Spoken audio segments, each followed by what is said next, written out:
श्रीनाथ जी गुरु गोरखनाथ जी के चरणों में आदेश आदेश आदेश। महामाई महाकाली भैरव बाबा भगवान दत्तात्रेय जी नवनाथ 84 सिद्धों के चरणों में आदेश आदेश आदेश। आप सभी को आदेश आदेश। मैं श्रावरमंत साधक प्रवीण आप सभी का एस्ट्रो श्रावरमंत यूट्यूब चैनल पर बहुत बहुत स्वागत करता हूं। आप सबका बहुत बहुत अभिनंदन करता हूं। आप सबको बहुत बहुत प्रणाम करता हूं। गुरु गोरखनाथ जी आप सभी का कल्याण करें, इसी कामना के साथ आज बात करते हैं सूर्य राशि परिवर्तन पर। सूर्य देव का गोचर चेंज हुआ है, उसमें मकर लगन और मकर राशि पर क्या प्रभाव डालेंगे इसी पर चर्चा करेंगे। तो मकर लगन की यदि बात की जाए तो यहाँ पर सूर्यदेव अष्टम के स्वामी होते हैं।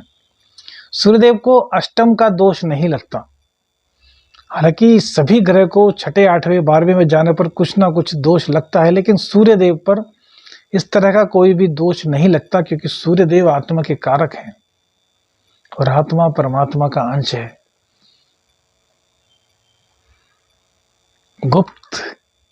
गुप्त स्थान है अष्टम भाव।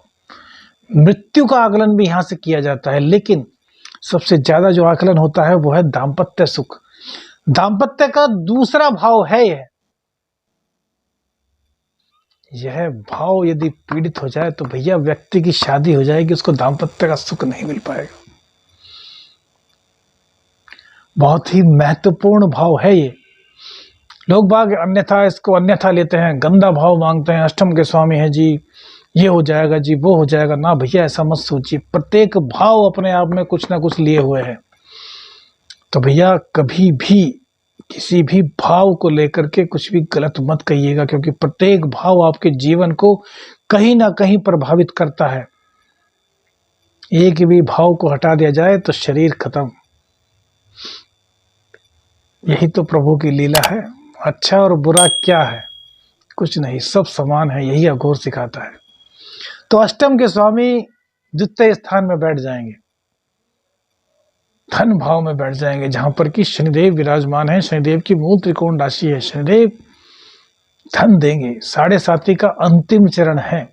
शनिदेव फिलहाल अस्त है, तो वो तो कुछ ज्यादा नहीं कर पाएंगे, लेकिन सूर्य देव अगर बैठ गए हैं तो खर्चा कराएंगे। भैया खर्चा कहीं पे होगा? भैया खर्चा अपने पे होगा, वैध का खर्चा नहीं होगा। अष्टम भाव किसका खर्चा है? अष्टम भाव है साधनाओं का, गुप्त ज्ञान का। तो गुप्त ज्ञान को प्राप्त करने के लिए आप खर्च कर दें तो वो आपके लिए कल्याणकारी है, मंगलकारी है। वहीं पे आप किसी खोज से जुड़े हुए हैं तो खोज पर खर्च कराएंगे। उस खोज में अगर कोई पेंच होगा तो उस पेंच को समाप्त कर देंगे। वहां कोई अंधकार रूपी दिक्कत होगी तो उस अंधकार रूपी दिक्कत को दूर कर देंगे। सूर्य देव की दृष्टि पड़ने से जो गुप्त भाव है वो जागृत हो जाएगा। तो यहाँ पर कोई ऐसा राज भी खुल सकता है जिसे कि आप ना खोलना चाहते हो। कुछ दबे हुए रहस्य। मकर लगन है, मकर राशि है, शनिदेव की राशि है, तो भैया ये लोग अपने आप में बड़े रहस्य में ही लोग होते हैं। कमेंट करके जरूर बताना भैया। बहुत सी बातें छुपा लेते हैं और बहुत सी बातें तो इस तरीके से हंसी चेहरे पर लाते हैं कि सामने वाला समझता है कि यार ये सही कह रहा है, ऐसी कोई बात थी ही नहीं। बड़ा रहस्यमयी है भैया इनका स्वभाव। और यहाँ पर सूर्यदेव की दृष्टि पड़ रही है तो उन राज से पर्दा हट सकता है। अब राज से पर्दा हटना कहीं अच्छा भी है तो कहीं बुरा भी है। अब बुरे राज से पर्दा उठेगा तो बुरा, अच्छे राज से पर्दा उठेगा तो अच्छा। तो बुरा राज छुपा रहे, यदि आपसे कुछ अनजाने में गलती हुई है और उस गलती के छिपे रहने से किसी को कोई नुकसान नहीं होता, तो फिर इस राज को छुपा रहना चाहिए। तो उसके लिए क्या करें? तो उसके लिए सूर्यदेव को प्रसन्न करें। कैसे प्रसन्न करेंगे सूर्यदेव को? तो भैया रविवार को शिव भगवान के मंदिर में चले जाएं। वहां पर थोड़ा सा गुड़ और थोड़े से गेहूं भगवान शिव पर अर्पित करें। और मंत्र कौन सा होगा? हम हमेशा बताया करते हैं, ओम ह्रीं हौंग नमः शिवाय, ओम ह्रीं हौंग नमः शिवाय, ओम ह्रीं हौंग नमः शिवाय। इस मंत्र का जाप करते हुए थोड़े से गेहूं शिवलिंग पर चढ़ाते रहें। थोड़ा सा गुड़ को थोड़ा भूर लीजिएगा, वो शिवलिंग पर चढ़ाते रहें।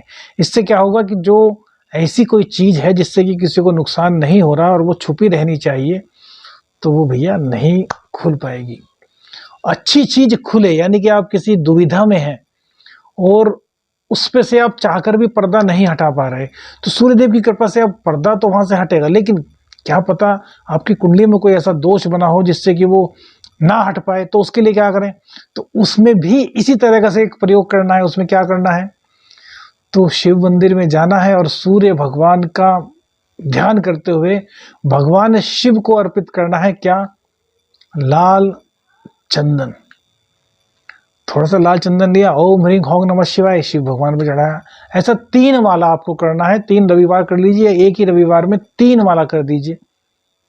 बस जो आपके दिक्कत आ रही थी आपकी खोज में, या फिर ऐसा कोई कार्य था जो बन नहीं पा रहा था, वो बने जाएगा सूर्य देव की कृपा से।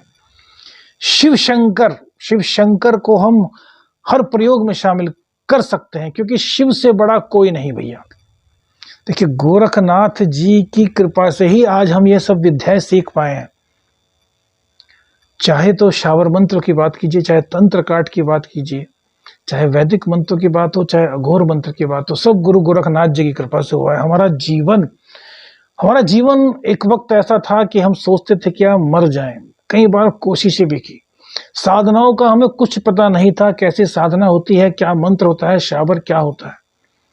इतने परेशान हो गए थे कि हाथ को काट करके खून की बलि दिया करते थे भगवान शिव को। पता नहीं था अच्छा है या नहीं, बस हाथ को काटा, खून निकला और अग्नि में रक्त बहा दिया करते थे। जितना भी निकलता था उस टाइम पर कुछ ज्ञान नहीं था, बस एक ही मन्नत थी कि भगवान शिव हमें रास्ता दिखाओ। उनकी कृपा से गुरु गोरखनाथ जी के बारे में हमें पता चला, उनका मंत्र प्राप्त हुआ। एक अलग ही कहानी है, कभी बताएंगे किस किस तरीके से, कैसे कैसे गुरु गोरखनाथ जी ने हम पर कृपा की, हम बता नहीं सकते। देखिए, आंखों से पानी आने लगता है, ऐसी बाबा की कृपा है। तो जुड़िए, धर्म से जुड़िए, अपने गुरुदेव से जुड़िए, गुरुदेव के चरणों में इस तरीके से समर्पित हो जाइए कि सब कुछ उन पर छोड़ दीजिए। गुरुदेव सब जानते हैं, इष्ट सब जानते हैं, तो शिव से बड़ा कोई नहीं। तो शिव की शरण में जो जाते हैं ना, उनके लिए जो भी सबसे अच्छा होता है शिव भगवान उसको वही प्राप्त कर देते हैं, प्रदान कर देते हैं। क्योंकि हमें नहीं पता हमारे लिए क्या अच्छा है।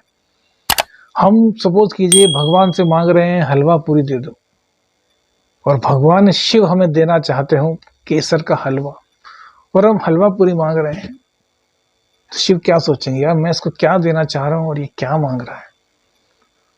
तो हमारी इच्छा कुछ और हो सकती है, लेकिन हमारे लिए सबसे बेस्ट क्या होगा वो शिव शंकर भोलेनाथ जानते हैं। तो सब कुछ शिव जी पर छोड़ दीजिए, उनसे मांगिए। जो हमारे लिए सबसे अच्छा होगा ना, वो शिव शंकर आपको अवश्य ही प्रदान करेंगे। यह हमारा पूर्ण विश्वास है। इतने सालों की तपस्या, इतने सालों का जो हमारा अध्ययन है, वो सब यही बताता है कि हमें कुछ नहीं मांगना, शिव शंकर को सौंप देना है खुद को। उनसे प्रसाद रूप में जो हमारे लिए बेस्ट हो वो मांगो, वो अपने आप सब कुछ देंगे। सब जानते हैं, अंतर्यामी है भगवान शिव, महाकाली, बजरंग बली और भैरव बाबा। बस की शरण में रहो। अब हम ये नहीं कहते भैया, ये मत कहना कि हम आपको किसी और भगवान को मानने से रोक रहे हैं, हमने ये नहीं कहा। हम कह रहे हैं कि जिसकी आप भक्ति करते हैं उनसे ही मांगिए। बस हमारे कहने का तात्पर्य समझिए, क्योंकि शिव शक्ति ही सबसे बड़े हैं। अब ये विरोध नहीं है, ना ही कोई एक बहुत बड़ापन। शास्त्रों का अध्ययन करेंगे तो पता चलेगा कि शिव और शक्ति ही सर्वोपरि है। शिव जी से श्री हरि विष्णु, और फिर श्री हरि विष्णु से ब्रह्मा जी की उत्पत्ति हुई, ब्रह्मा जी से पूरा संसार, पूरा ब्रह्मांड बना। तो शिव शक्ति से बड़ा कोई नहीं। खैर, आपको 2 उपाय बता चुके हैं। अब सूर्यदेव यहाँ पर के बैठकर आपको धन भी बढ़वाएंगे आपका, तो धन बढ़ेगा। अब देखिए, खर्चा कराएंगे तो खर्चा कराने के लिए धन आना चाहिए ना, तो वो काम भी सूर्यदेव करेंगे। इसलिए धन के मामले में आपको व्यथित होने की कोई आवश्यकता नहीं। एक काम, आखिरी चरण 60 सती का है, तो मंगल और शनिवार में सुंदरकांड का पाठ अवश्य ही करते रहिएगा। यह आपको करना चाहिए। पिछले 5 सालों में आप कई दिक्कतों का सामना करते आ रहे हैं, अब आपको थोड़ी राहत मिलेगी। लेकिन सुंदरकांड यदि आप करते आ रहे हैं तो बहुत अच्छा बात, इसको छोड़िए मत। और नहीं कर रहे थे तो अब से करना शुरू कर दीजिए। सूर्य भगवान को सुबह के वक्त घी अर्पित जरूर किया कीजिए। 2 बूंद घी लीजिए, इस उंगली से, सूर्य की उंगली से 7 बार या 5 बार ओम घृणी सूर्याय नमः, ओम सूर्याय नमः, ओम भास्कराय नमः, जो आपको मंत्र आता हो उसी मंत्र से 7 बार सूर्यदेव को अर्घ दीजिए घी का। आपका कल्याण होगा। श्रीनाथ जी, गुरु गोरखनाथ जी के चरणों में आदेश आदेश आदेश। अलख निरंजन।